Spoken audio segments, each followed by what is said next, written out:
आज हम दो कंपनीज को देखने वाले हैं जिनके रिजल्ट्स बहुत सुपर्ब आए हैं, बहुत अच्छे रिजल्ट्स पोस्ट किए हैं। और लास्ट में एक कंपनी और देखेंगे जिसके अर्निंग्स डेट नियर है और जिसका चार्ट स्ट्रक्चर बहुत सुपर्ब दिख रहा है। तो फ्रेंड्स सीधा चलते हैं वीडियो पे। और वीडियो स्टार्ट करने से पहले मैं आपको बता दूं कि this is not a buy और sell recommendation, this video is only for educational purpose. तो फ्रेंड्स सबसे पहली जो कंपनी है आज हम जिसको स्टडी करने वाले हैं, कैप्री ग्लोबल कैपिटल लिमिटेड करके है। और इसके बहुत सुपर्ब नंबर आए हैं। इसका चार्ट स्ट्रक्चर पहले आपको मैं दिखा दूं। देखो, चार्ट शॉर्ट टर्म ट्रेडर के लिए बहुत चॉपी चार्ट है, ठीक है। अगर आपका point of view mid to long term है, ठीक है, कुछ स्ट्रक्चरल चेंज बिजनेस में दिख रहे हैं और आप एज अ फंडामेंटली मतलब जो ट्रिगर या कैटलिस्ट ढूंढ रहे हैं जो 18 टू 24 मंथ्स में प्ले आउट होगा, जो स्ट्रक्चरल चेंजेस, तो ठीक है। क्योंकि आप देखिए चार्ट बहुत चॉपी है और इसमें ओवरहेड सप्लाई बहुत बनी हुई थी, लेकिन लास्ट 2-3 क्वार्टर से इसके रिजल्ट्स बहुत अच्छे आ रहे हैं। देखो यहाँ पे हैवी प्राइस वॉल्यूम एक्शन देखने को मिला, उसके बाद ये स्टिफ बना हुआ है, इसका डायरेक्शन चेंज हुआ है अप ट्रेंड की ओर, मतलब हायर हाइज हायर लोज बना रहा है। उसके बाद ये अभी तक आप देखोगे जून के बाद से लोअर हाई या लोअर लोज नहीं बनाया है। सिंपल, मतलब कॉम्प्लिकेटेड मत करो ज़्यादा चीज़ों को। जैसे हम जाके देखते हैं यूट्यूब में या कहीं भी पढ़ लेते हैं स्टेज 1 क्या है, स्टेज 2 क्या है, स्टेज 3 क्या है, स्टेज 4 क्या है। भाई इतना तो मतलब 12 साल के अगर किड को भी हम पूछें कि ये चार्ट ऊपर जा रहा है नीचे जा रहा है, आराम से वो बता देगा। तो हमको बस यही देखना है कि अप ट्रेंड के ऊपर अप ट्रेंड का और है अगर चार्ट, मतलब हायर हाइज बन रहे हैं, ठीक है, हायर हाइज ये, ठीक है, और हायर लोज बन रहे हैं, मतलब डाउन ट्रेंड नहीं होना चाहिए बस। तो यहाँ पे अप ट्रेंड बना हुआ है, उसके बाद राइट साइड टाइट कंसोलिडेशन पे था, फिर यहाँ पे वॉल्यूम्स के साथ प्राइस एक्शन देखने को मिला अर्निंग्स के जस्ट पहले, मतलब कुछ ना कुछ बिजनेस में चल रहा है, ठीक है फ्रेंड्स। अब देखो इसके जो रिजल्ट्स आए हैं मैं आपको बताना चाहूँगा। पहले थोड़ा सा देख लेते हैं कंपनी के रिजल्ट्स, ठीक है। फाइनेंस एनबीएफसी है, सिंपल लोन देती है, ठीक है, बिजनेस मॉडल एकदम सिंपल है। बहुत सेगमेंट्स है, मतलब हाउसिंग लोन है, गोल्ड लोन है, एमएसएमई लेंडिंग है, डिफरेंट टाइप ऑफ सेगमेंट्स, अलग अलग वर्टिकल्स हैं, ठीक है। एयूएम में 40% का जंप आया, नेट इंटरेस्ट मार्केट में इनकम में 57% का, ठीक है। और ऑपरेटिंग एक्सपेंसेस कम हुए हैं, है ना, सॉरी 30% से बढ़े हैं ऑपरेटिंग एक्सपेंसेस। वो हम आगे डिटेल में बात करेंगे कि बहुत मतलब एग्रेसिवली ब्रांच ओपन हो रहे हैं, हेड काउंट्स बढ़ रहे हैं। जिस कंपनी को बिजनेस आगे बढ़ाना है उसी के ऑपरेटिंग एक्सपेंसेस बढ़ेंगे, है ना फ्रेंड्स। इसमें जो मेन होता है कॉस्ट टू इनकम रेशियो, उनकी इनकम के अकॉर्डिंग जो कॉस्ट, मतलब जो एक्सपेंसेस वो बियर कर रहे हैं ऑपरेटिंग एक्सपेंसेस, उसमें आप देखोगे 64% से सीधा सीधा 49% के आसपास हुआ है। मतलब हैवी, बहुत हैवी मतलब जंप हुआ positive side cost to income ratio में।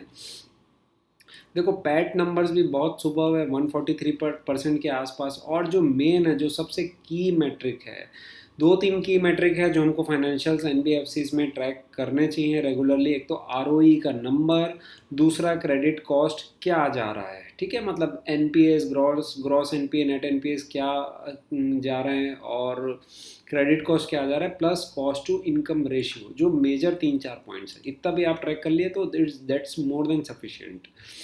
तो अब हम देखते हैं यहाँ पे, जैसे रिजल्ट हमने देख लिया, उसके बाद एयूएम का ग्रोथ 40% से बढ़ा है, ठीक है।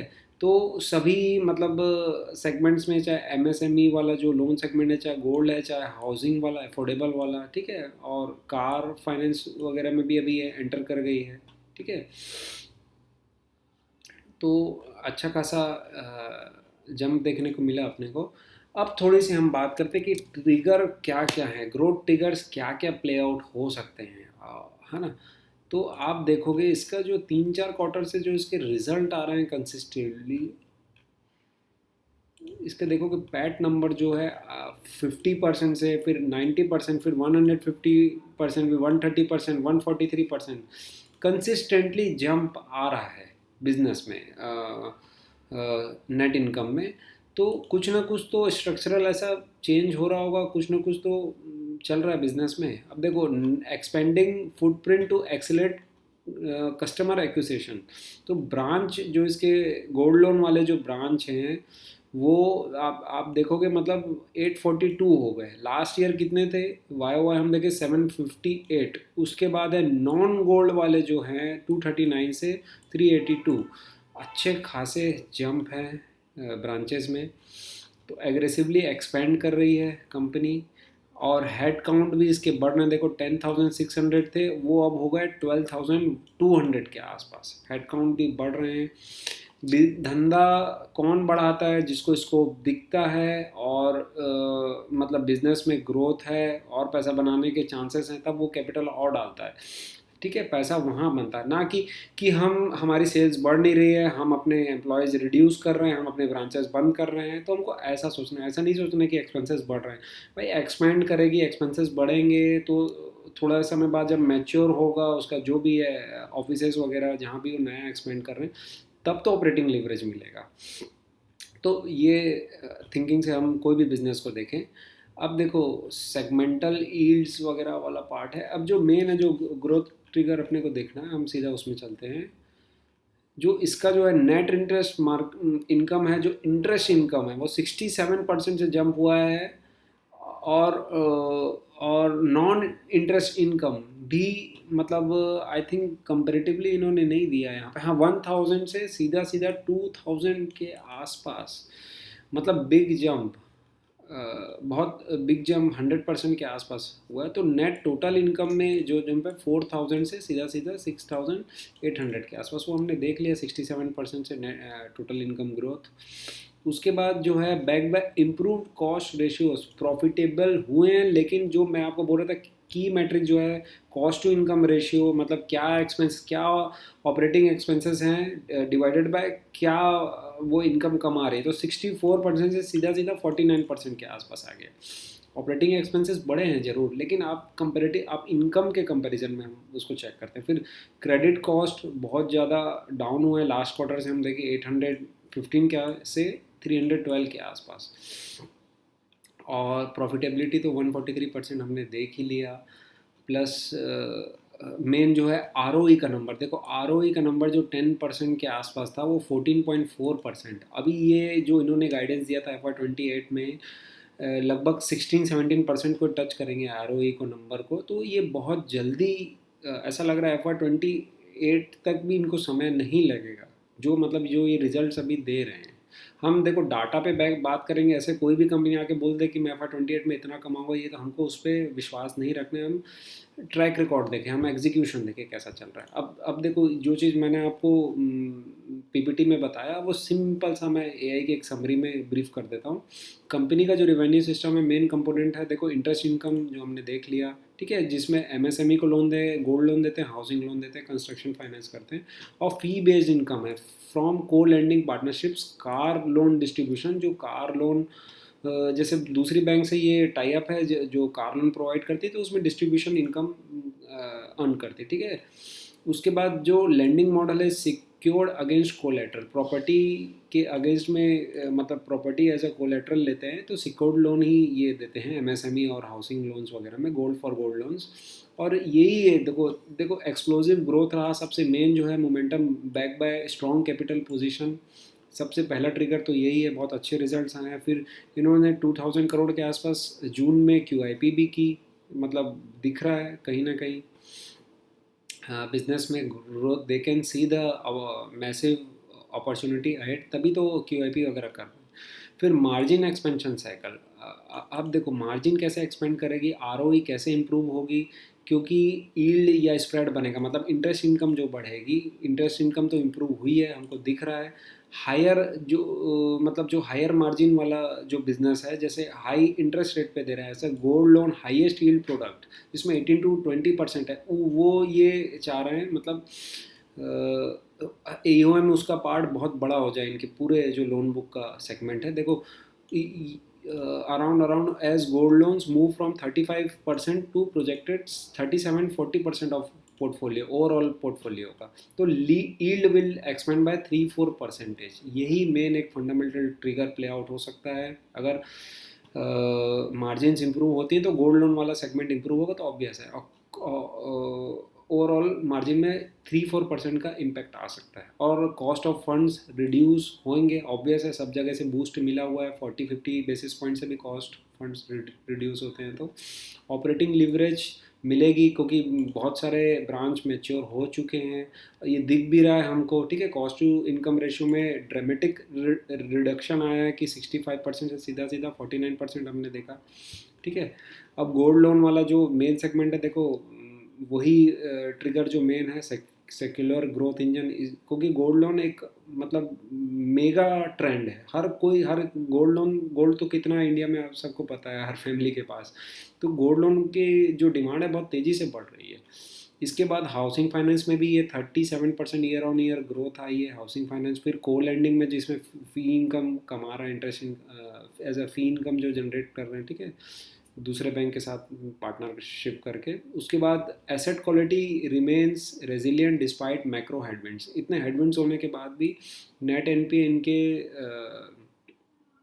1% के आसपास, बिलो 1.2% के आसपास रहा है। ग्रॉस एनपीए बिलो 2%, है ना। तो कलेक्शन एफिशिएंसी 97%। ओवरऑल मतलब मल्टीपल ट्रिगर्स प्ले आउट हो रहे हैं, है ना। हम ट्रैक करते रहे जस्ट अच्छे नंबर से, तो I thought I should discuss this business. अब एक सेकंड बिजनेस है टीडी पावर सिस्टम्स लिमिटेड करके, इसके भी हम देखेंगे तो देखो इसका भी जो चार्ट बहुत सुपर स्ट्रॉन्ग है, ठीक है। डाउन मतलब ये फॉल हुआ था, लेकिन बहुत जल्दी एज अ जो रबर बैंड स्ट्रेटेजी मैंने बताई थी, बहुत तेज़ी से ऊपर भाग रहा है ना। यहाँ पे भी पुल बैक आता है, वापस से तेज़ी से भाग जाता है, उसके बाद स्टिफ अपने ऑल टाइम हाई के आसपास है, ठीक है। तो बिजनेस में कुछ ना कुछ है। इसमें भी 45% का जंप आया है। फाइनेंशियल्स में हम देखें तो 47% रिवेन्यू और ऑर्डर इनफ्लो 45% से, ठीक है। और पैट 50% के आसपास ग्रोथ आई है। तो देखो टीडी पावर का जो बिज़नेस है, टरबाइन और स्टीम जो भी पावर जनरेशन में इक्विपमेंट्स यूज़ होते हैं वो ये बनाता है, हम पहले भी बात कर चुके हैं, ठीक है। मेन इसका जो ट्रिगर है ऑर्डर इनफ्लो, ये कैपिटल हैवी वाले जो बिज़नेस है ऑर्डर इनफ्लो पे काम करते हैं, ठीक है। इनका ये बोल रहे हैं कि अभी 1600 करोड़ के आसपास ऑर्डर बुक है एज ऑफ सेप्टेम्बर 2025। और अभी क्या है, स्क्रीनर में हम देखें तो इसका जो लास्ट ईयर था 1200-1300 करोड़ के आसपास था। लेकिन थोड़ा सा अगर कुछ क्वार्टर का हम देखें, लास्ट कुछ क्वार्टर्स का, तो एज अ अर्निंग सरप्राइज या जंप देखने को नहीं मिली है अपने को। मतलब 45-50 करोड़ के आसपास इसका काफ़ी समय से पैट आ रहा है, और ऑर्डर बुक जैसे बता रहे हैं बहुत हैवी। तो थोड़ा सा कॉशियस यहाँ पे होना पड़ेगा कि मतलब जो ये बोल रहे हैं जितना डिमांड है एग्रेसिवली, ऑर्डर बुक जैसा ये बता रहे हैं, तो यहाँ से मतलब थोड़े से एक्सपेक्टेशंस बढ़ने चाहिए पैट के एज ए इन्वेस्टर हम अगर देखें तो। अब मैं बिज़नेस मॉडल दोबारा डिस्कस नहीं करूँगा, काफ़ी टाइम हो जाएगा। कैटलिस्ट वगैरह तो हम देख ही चुके हैं कि डिमांड रोबूस्ट डिमांड है। ऑर्डर बुक इनफ्लो जो मैंने आपको बताया, ऑर्डर बुक ये वाली कहानी है यहाँ पे, ठीक है। दूसरा थोड़ा सा वैल्यूएशंस वाइज मैं इसको देख रहा था, वो मैं आपसे शेयर करता हूँ कि पैग रेशियो पीई रेशियो के आसपास। तो जैसा क्या है, अदर जो बिज़नेस हैं, अदर जो मतलब सीजी पावर, एबीबी इंडिया, भेल और सीमेंस एनर्जी वगैरह, उसके comparatively as a PEG ratio इसका 1.26 के आसपास आ रहा है। बाकी 3.6 5 पॉइंट ऐसे आ रहा है, जो भी मतलब पावर इक्विपमेंट्स अदर कंपनी जो बनाती हैं। तो इसमें क्या है, ये 49% का जंप आया। एस्टिमेटेड ग्रोथ हम 45% के आसपास लेके चल रहे हैं, ठीक है। तो यहाँ से जब हम देखें तो एस्टिमेटेड पैट 200 करोड़ के आसपास आ रहा है, और PEG ratio P divided by ये earnings, sorry, PEG ratio P divide by earnings का ग्रोथ जो है तो 1.26 के आसपास आ रहा है। तो बस यहाँ से थोड़े से एक्सपेक्टेशन है कि प्रॉफिटेबिलिटी बढ़नी चाहिए टीडी पावर की। जैसे इनका ऑर्डर बुक है, जैसे लास्ट फोन कॉल में इन्होंने बताया था कि इतने एग्रेसिव डिमांड्स आ रहे हैं, इतने एग्रेसिव टर्बाइंस वगैरह, शाफ्ट्स वगैरह के, सबके इंजन्स के। तो लेट्स सी कॉन कॉल में क्या बोलते हैं, ये वो भी मैं शेयर कर लूँगा। अब एक जो चार्ट मुझे शेयर करनी थी आपसे, आदित्य विजन लिमिटेड की। देखो ये चार्ट भी काफ़ी स्ट्रॉन्ग मतलब हैवी वॉल्यूम्स के साथ प्राइस एक्शन देखने को मिला। फिर ये अपने मतलब राइट साइड टाइट कंसोलिडेशन में बना हुआ है, लीस्ट रिस्क रिवॉर्ड जो लास्ट वीडियो मैंने बताया था कि लीस्ट रिस्क एंट्रीज हमको देखनी चाहिए, तो टाइट कंसोलिडेशन है, लगभग ये 3 to 4% के आसपास हॉवर कर रहा है, अर्निंग्स नियर है।